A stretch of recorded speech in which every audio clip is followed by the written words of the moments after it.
quick stop here at Gregoire's Crossing. What I have not told you up to this point is there really was a trolley line operating through here at one time. This was a portion of the Atlantic Shoreline. Now, the Atlantic Shoreline was both a regional system and the local trolley. They ran from Biddeford, which is immediately to our north, all the way down the coastal towns to Kittery. And in fact, the trolley company had its own fleet of ferry boats to take you across the Piscataqua River into Portsmouth, New Hampshire, where you could connect to other trolleys. And they also had lines that went inland from Kennebunk to Sanford and from Kittery up through into South Berwick. This line, which opened in 1904, the trolleys came up from Kennebunkport along the right side of Log Cabin Road, if you were traveling that way, and where you turned in our driveway today, the trolleys left the road and took what was basically about a 5 or 6 mile shortcut through what was farmland and woods to Biddeford. All right. The trolleys stopped running through here in 1927 when everything was converted to buses. But the one thing that was fortunate for us when we came along later, the company kept this open as a power line right of way. The track was all taken up, but they used the poles to extend what was actually the early version of that high voltage line. It's over there now. So the Trolley Museum was eventually able to acquire the entire right of way. So we own the 5 miles from the front entrance all the way up into Biddeford.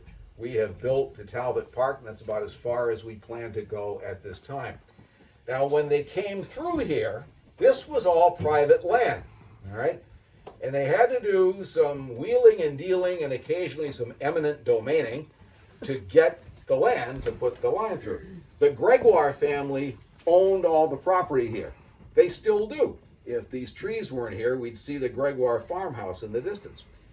And I don't know how they pulled it off. No one does. But they got a stop. If you looked at the timetable of the day, it would say Gregoire's.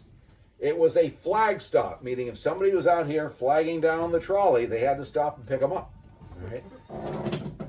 The one thing you're going to hear over and over again if you look into the history of public transportation is how it could better people's lives because it gave them, in one sense, more choices. You could live at a greater distance. Maybe there was a job that was really good, but you couldn't walk there. Now you could ride there. John Gregoire was a farmer. Farmers do not make a lot of money.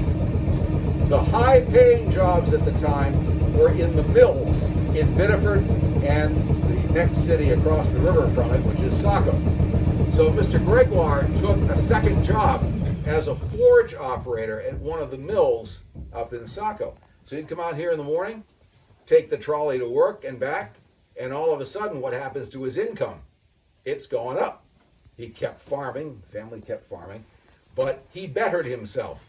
And you'll hear that repeated over and over and over again of people now being able to use public transportation.